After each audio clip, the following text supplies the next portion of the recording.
नमस्कार, आप देख रहे हैं डीडी न्यूज। मैं हूं आंचल गुलाटी। आगे बढ़ने से पहले एक नजर सुर्खियों की तरफ। देश भर की 47 जगहों पर रोजगार मेले का आयोजन। प्रधानमंत्री ने 51,000 से ज्यादा युवाओं को वितरित किए नियुक्ति पत्र। कहा, बिना पर्ची खर्ची रोजगार के लाखों अवसर उपलब्ध करवा रही है सरकार। केंद्रीय गृह मंत्री अमित शाह ने तिरुवनंतपुरम में भाजपा की केरल इकाई की नवनिर्मित मुख्यालय का किया उद्घाटन। विकसित केरलम सम्मेलन को संबोधित करते हुए कहा, विकसित केरल से होकर जाता है विकसित भारत का मार्ग। उत्तर प्रदेश के मुख्यमंत्री योगी आदित्यनाथ ने धर्मांतरण मामले को बताया राष्ट्र विरोधी साजिश।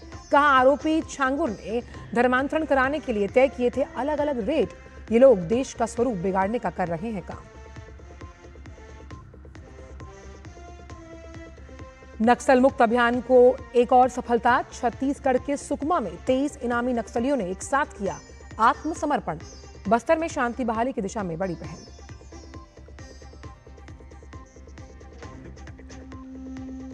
रूस ने यूक्रेन पर तेज किए हमले। सैकड़ों ड्रोन और मिसाइलों से किया हमला। पश्चिमी शहरों को बनाया निशाना। 2 की मौत, 14 घायल।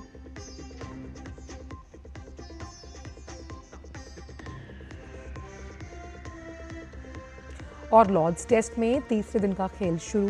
केएल राहुल और ऋषभ पंत ने की पारी की शुरुआत। इंग्लैंड ने पहली पारी में बनाए 387 रन।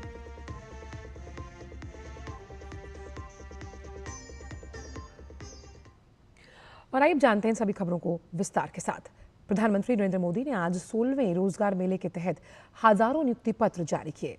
प्रधानमंत्री ने वर्चुअल माध्यम से 51,000 से ज्यादा नियुक्ति पत्र वितरित किए हैं। रोजगार मेले में देश भर के 47 स्थलों से नवनियुक्त युवा जुड़े। ये नियुक्तियां केंद्र सरकार के विभिन्न मंत्रालयों और विभागों से हुई। इनमें 40,000 से ज्यादा नियुक्तियां भारतीय रेलवे में हुई हैं। रोजगार मेले की ये पहल रोजगार सृजन को सर्वोच्च प्राथमिकता देने की प्रधानमंत्री की प्रतिबद्धता को दिखाती है। प्रधानमंत्री ने अपने संबोधन में कहा कि उनकी सरकार बिना पर्ची, बिना खर्ची रोजगार के लाखों अवसर उपलब्ध करवा रही है। प्रधानमंत्री ने कहा कि बीते कुछ वर्षों में केंद्र सरकार में पक्की नौकरी पाने वाले लाखों युवाओं का एकमात्र लक्ष्य राष्ट्र सेवा होना चाहिए। प्रधानमंत्री ने इसके लिए नागरिक प्रथम का सूत्र अपनाने के लिए कहा। आज दुनिया मान रही है कि भारत के पास 2 असीमित शक्तियां हैं। एक डेमोग्राफी, दूसरी डेमोक्रेसी, यानी सबसे बड़ी युवा आबादी और सबसे बड़ा लोकतंत्र। युवाओं का यह सामर्थ्य हमारी भारत के उज्जवल भविष्य की सबसे बड़ी पूंजी भी है और सबसे बड़ी गारंटी भी है। और हमारी सरकार इसी पूंजी को समृद्धि का सूत्र बनाने में दिन रात जुटी है। वाराणसी में 16वें रोजगार मेले के तहत अभ्यर्थियों को नियुक्ति पत्र वितरित किए गए। वाराणसी के बनारस रेल कारखाना के हॉल में रोजगार मेले का आयोजन किया गया और इस दौरान केंद्रीय मंत्री अनुप्रिया पटेल ने चयनित अभ्यर्थियों को प्रमाण पत्र दिए। हमारी सरकार युवाओं को रोजगार देने के लिए संकल्पित है। पक्की सरकारी नौकरी भी और स्वरोजगार के अवसर भी। इसी क्रम में 16वां रोजगार मेला आज आयोजित हुआ है। देश के 47 स्थानों पर 51,286 सफल अभ्यर्थियों को केंद्र सरकार के अलग अलग मंत्रालय और विभागों में नौकरियां दी गई हैं। मैं इस अवसर पर काशी में जितने भी हमारे अभ्यर्थी आए हैं उनको बहुत ढेर सारी बधाई देती हूं। देश भर के 51,286 सफल अभ्यर्थियों को बधाई देती हूं, शुभकामनाएं देती हूं। इस अवसर पर चयनित अभ्यर्थियों को अगर देखा गया तो वो बेहद उत्साहित नजर आए। उन्होंने मोदी सरकार का आभार जताया। मेरी पोस्टिंग कमर्शियल डिपार्टमेंट में हुई है, असिस्टेंट पोर्टर के पद पे। इसके लिए मुझे बहुत खुशी है। मैं इसलिए भारत सरकार का बहुत बहुत धन्यवाद करती हूँ। असिस्टेंट कोर्स की पोस्टिंग हुई है हमारी भी, और मुझे भी बहुत खुशी हो रही है। मैं बहुत बहुत धन्यवाद करना चाहती हूँ। मेरी नियुक्ति कमर्शियल डिपार्टमेंट में हुई है और मैं भारत सरकार का बहुत बहुत धन्यवाद करती हूँ। 16वें रोजगार मेले के तहत राजस्थान के अजमेर, बीकानेर, जयपुर और जोधपुर में भी कुल 742 अभ्यर्थियों को नियुक्ति पत्र वितरित किए गए। इनमें रेलवे, डाक विभाग, स्वास्थ्य विभाग, उच्च शिक्षा विभाग, सांस्कृतिक मंत्रालय, वित्त विभाग, गृह मंत्रालय और पुलिस विभाग के अभ्यर्थी शामिल थे। केंद्रीय मंत्री भूपेंद्र यादव ने जयपुर में नवनियुक्त अभ्यर्थियों को नियुक्ति पत्र प्रदान किए। उन्होंने कहा कि निवेश के साथ ही केंद्र की मोदी सरकार नए रोजगारों के लिए भी समर्पित है। प्रधानमंत्री देश के युवाओं को प्रोत्साहित करने के लिए प्रतिबद्ध हैं। पूरे देश में एक साथ 47 जगहों पे 51,000 से ज़्यादा सरकारी रोजगार के नियुक्ति पत्र सीधे माननीय प्रधानमंत्री जी के द्वारा वितरित किए गए हैं। केंद्र में मोदी जी के नेतृत्व में लगातार नौकरियों के सृजन का विषय आगे बढ़ता रहा है। माननीय प्रधानमंत्री जी के संबोधन में भी उन्होंने विशेष रूप से देश के नौजवानों से विकसित भारत में योगदान देने का आह्वान किया। केंद्रीय मंत्री सर्बानंद सोनोवाल ने आज गुवाहाटी के मालेगांव स्थित रेलवे मुख्यालय के रंग भवन में रोजगार मेले के अंतर्गत आयोजित नियुक्ति पत्र वितरण समारोह में भाग लिया। इस अवसर पर केंद्रीय मंत्री सर्बानंद सोनोवाल ने विभिन्न विभागों में नवनियुक्त युवक युवतियों को नियुक्ति पत्र प्रदान किए। उन्होंने कहा कि प्रधानमंत्री नरेंद्र मोदी की अगुवाई में भारत एक विकसित राष्ट्र बनने की ओर अग्रसर है।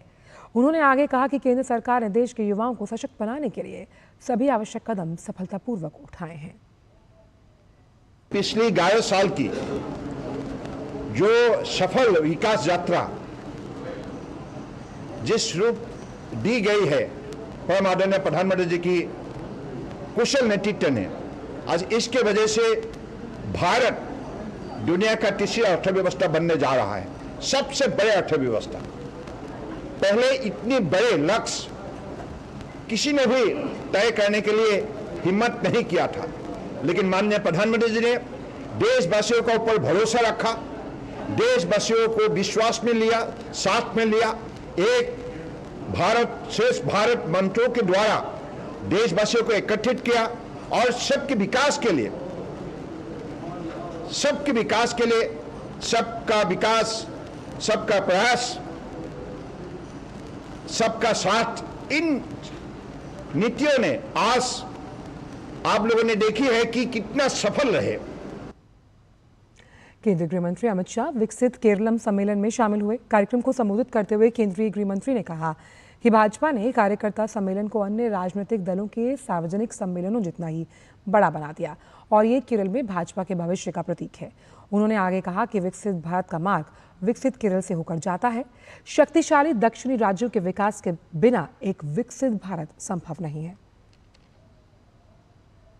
भारतीय जनता पार्टी के लिए कार्यालय ये हमारे लिए मंदिर की स्थान जितना पवित्र स्थान है।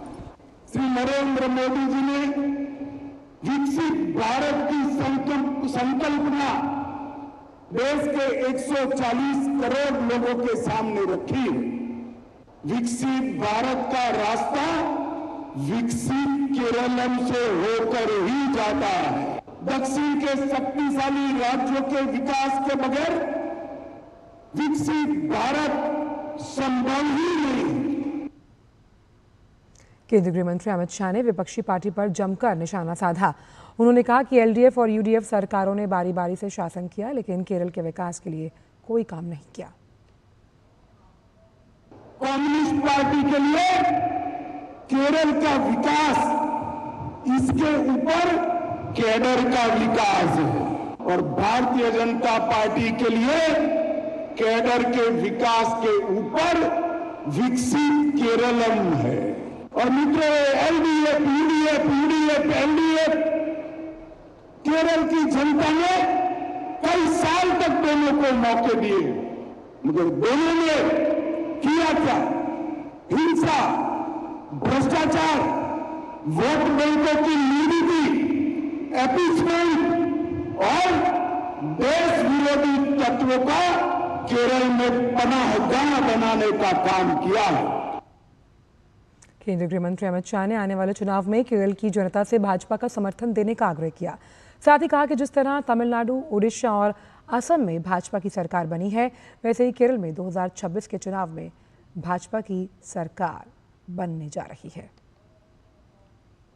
अभी कम्युनिस्ट नेता एक कांग्रेस में कह रहे थे कि भाजपा उत्तर भारत की पार्टी, उनको मालूम नहीं है असम में हमारी सरकार है, त्रिपुरा में लेफ्ट को हटाकर हमने सरकार बनाई है, ओडिशा में हमने सरकार बनाई है, तेलंगाना में हम सबसे बड़ी पार्टी बने हैं लोकसभा के चुनाव में, और तमिलनाडु में सरकार बनाने जा रहे हैं।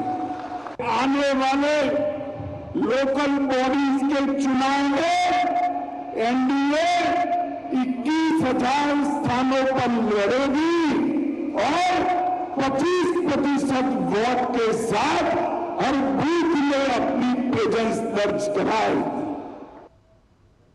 इससे पहले केंद्रीय गृह मंत्री अमित शाह ने तिरुवनंतपुरम में भाजपा की केरल इकाई के नवनिर्मित मुख्यालय का उद्घाटन किया। अमित शाह ने कार्यालय भवन के सामने एक पौधा भी लगाया और नए कार्यालय के केंद्रीय कक्ष में भाजपा के पूर्व अध्यक्ष स्वर्गीय केजी मरार की प्रतिमा का अनावरण भी किया। यह अत्याधुनिक कार्यालय 7 मंजिला है और 60,000 वर्ग फुट में फैला हुआ है।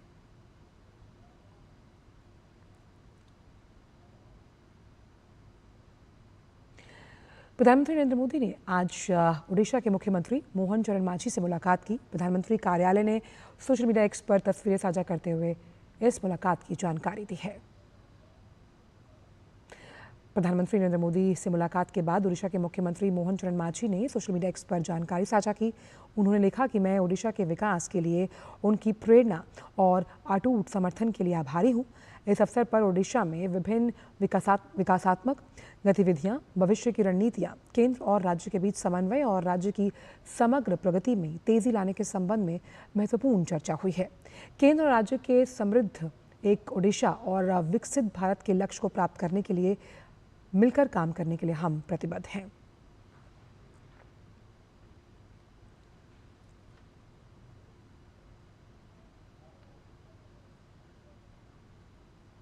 खबर उत्तर प्रदेश से, जहां के मुख्यमंत्री योगी आदित्यनाथ आज लखनऊ में साहब श्री गुरु तेग बहादुर महाराज की 350वीं शहीदी वर्ष को समर्पित श्री तेग बहादुर संदेश यात्रा में शामिल हुए।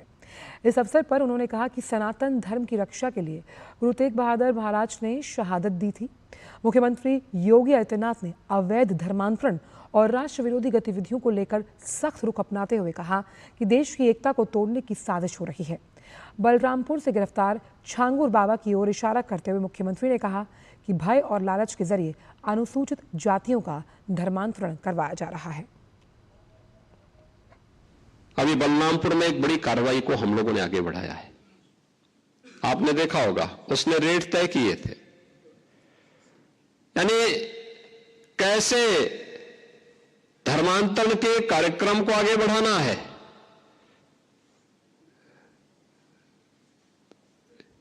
हिंदुओं में, ब्राह्मण में, क्षत्रिय में, सिखों में, अन्य ओबीसी जातियों में, अनुसूचित जाति जनजाति के लोगों को कैसे धर्मांतरित करना, सबके रेट उसने तय किए हुए थे। विदेशों से उसमें धनराशि आ रही थी। आप सोचिए, 100 करोड़ से अधिक का ट्रांजैक्शन अब तक उसके 40 खातों में प्राप्त हुआ है और लगातार उस अभियान को आगे बढ़ाने का कार्य कर रहा था।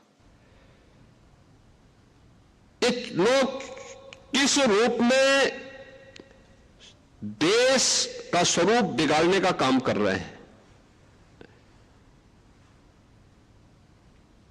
परिस्थितियां बदली हैं, उद्देश्य उनका वही है जो उस समय था। अहमदाबाद में बीती 12 जून को हुए एयर इंडिया के विमान हादसे को लेकर भारतीय विमान दुर्घटना जांच ब्यूरो ने अपनी प्रारंभिक रिपोर्ट जारी कर दी। रिपोर्ट में कई चौंकाने वाले तथ्य सामने आए। रिपोर्ट में दुर्घटना का सबसे बड़ा कारण विमान के दोनों इंजनों में फ्यूल की सप्लाई बंद होना बताया गया। रिपोर्ट में कहा गया कि विमान के दोनों engine fuel cut off switch run से कट ऑफ हो गए। इस कारण टेक ऑफ के चंद सेकंड बाद ही विमान के इंजन बंद हो गए। रिपोर्ट के अनुसार दोनों इंजन जो थे उसमें रिलाइट की प्रक्रिया शुरू हुई। इंजन 1 कुछ हद तक रिकवर करने लगा, लेकिन इंजन 2 पूरी तरह से स्पीड रिकवर नहीं कर पाया। इसके अलावा कॉकपिट में पायलटों के बीच संवाद के विश्लेषण से ये भी पता चला कि फ्यूल कट ऑफ किसी ने जानबूझकर नहीं किया। रिपोर्ट के मुताबिक विमान के ऑटोमेटिक सिस्टम ने आपात परिस्थितियों को देखते हुए स्वतः सहायता करने की कोशिश की। हालांकि रैम एयर टर्बाइन और एपीयू जैसी प्रणालियों को सक्रिय करने के बावजूद विमान क्रैश होने से नहीं बचाया जा सका। जांच में इस बात के कोई संकेत नहीं मिले हैं कि विमान के रास्ते में कोई पक्षी थे। इससे स्पष्ट होता है कि बर्ड हिट इस दुर्घटना का कारण नहीं था। एएआईबी के अनुसार दुर्घटना स्थल पर ड्रोन फोटोग्राफी और वीडियोग्राफी कर ली गई और मलबा सुरक्षित जगह रखा गया है ताकि आगे की तकनीकी जांच की जा सके। हादसे की विस्तृत जांच, विश्लेषण और साक्ष्य संग्रह अभी भी जारी है, इसलिए अंतिम निष्कर्ष सामने नहीं आया है।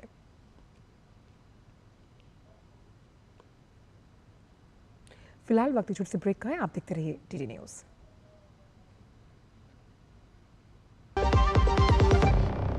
डॉक्टर दादू, हाँ? ये प्रीमियम क्या होता है? बेटा प्रीमियम मतलब समझ लो पेट्रोल। जब तक कार में पेट्रोल है तब तक कार चलेगी, पेट्रोल खत्म कार स्टॉप।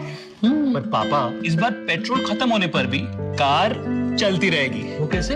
LIC के जीवन लाभ में प्रीमियम पेमेंट हो जाए स्टॉप, पर पॉलिसी के फायदे चलते रहते हैं। मतलब अब लाइफ की गाड़ी चलेगी नॉन स्टॉप। LIC हर पल आपके साथ।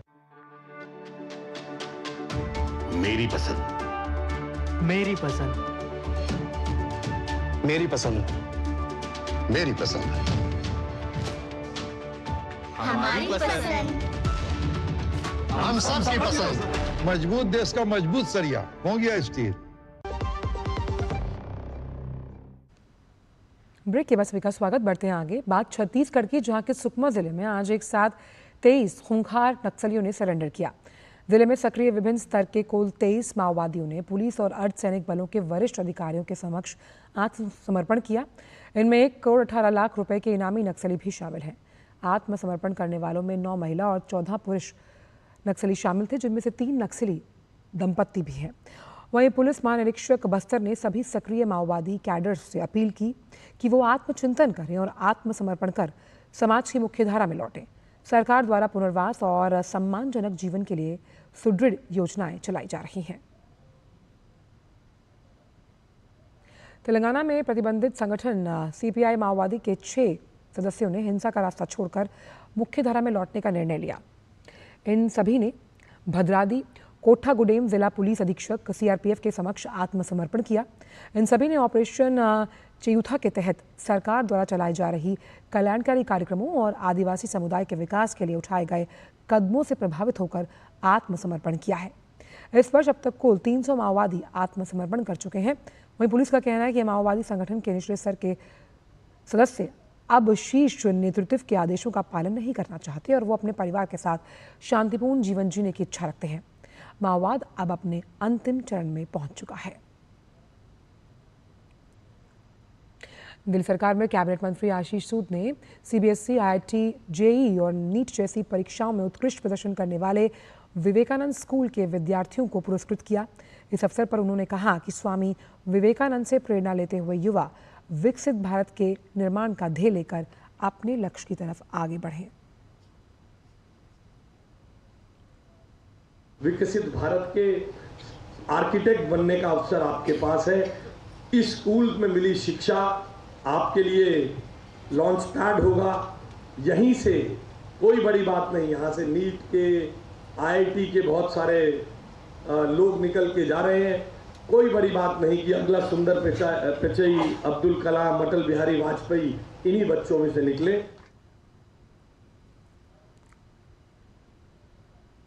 केंद्रीय कृषि एवं किसान कल्याण और ग्रामीण विकास मंत्री शिवराज सिंह की अध्यक्षता में तमिलनाडु कोयम्बटूर के ICAR गन्ना प्रजनन संस्थान में कपास उत्पादकता बढ़ाने को लेकर अहम बैठक का आयोजन किया गया।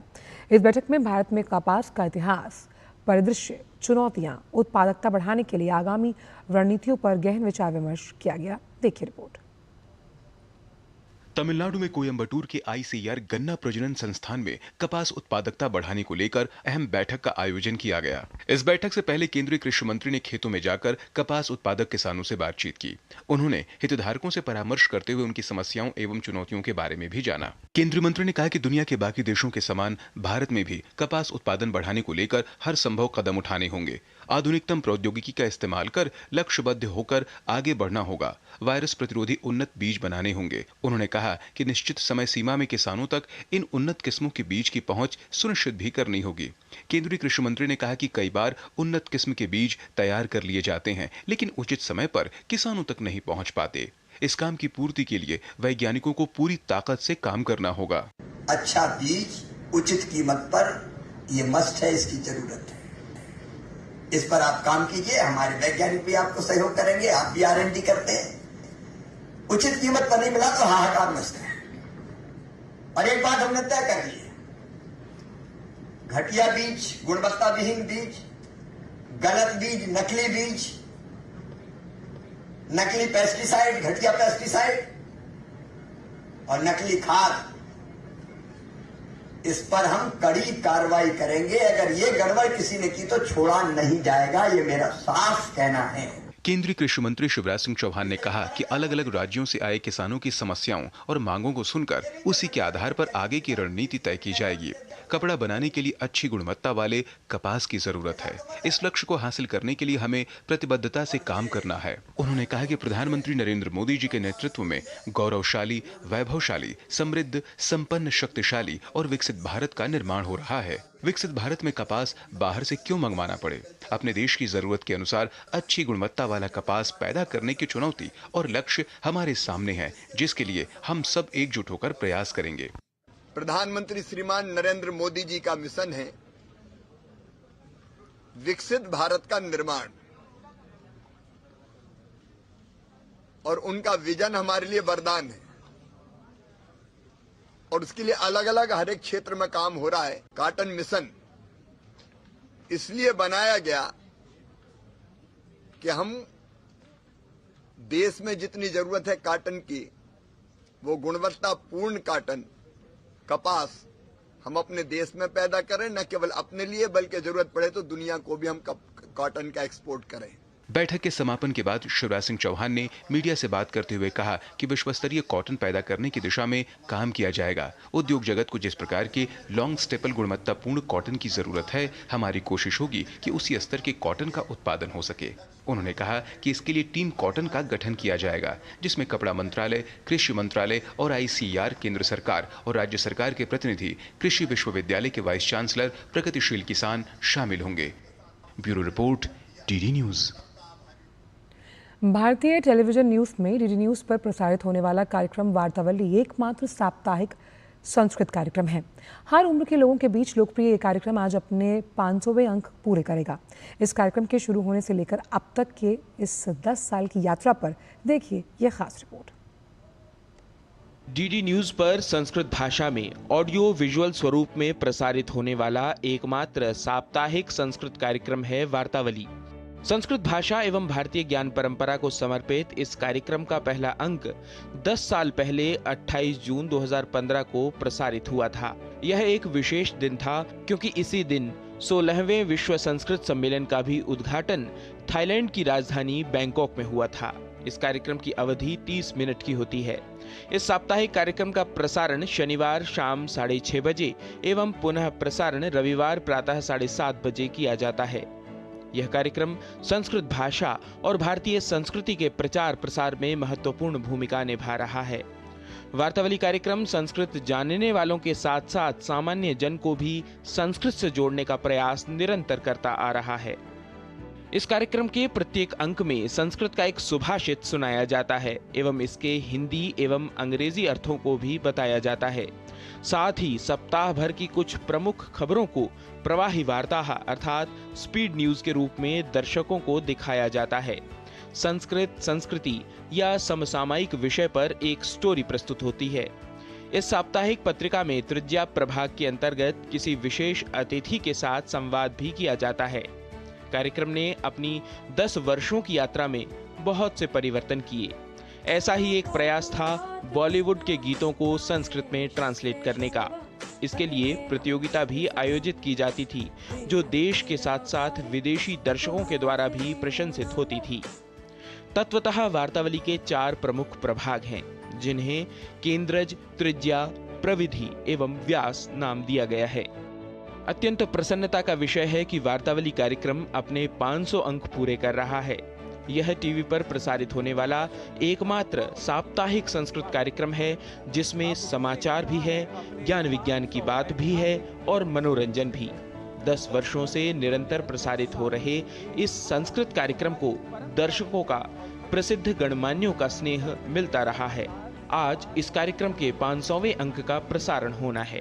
संस्कृत जगत को विशेष समर्पण, साक्षी बनिए इस ऐतिहासिक क्षण का।